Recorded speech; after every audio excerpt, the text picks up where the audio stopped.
Si Rodante Dante Marcoleta ay anak ng magsasaka. Lumaki sa hirap, ngunit nagsikap sa pag-aaral at naging batikang abogado.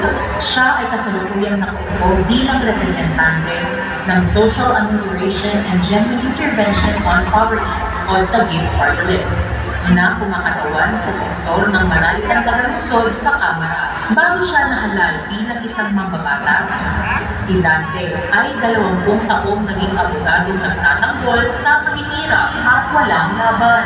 Marahil, ang malawak na karanasan niyang ito ang humulma sa kanyang hangaring magsilbi sa bayan at naghanda sa kanya para sa mas matataas pang tungkulin sa ating lipunan. Nitong 90th Congress, minabuti niyang ipaglaban ang pagpapababa ng singil sa kuryente sa bansa.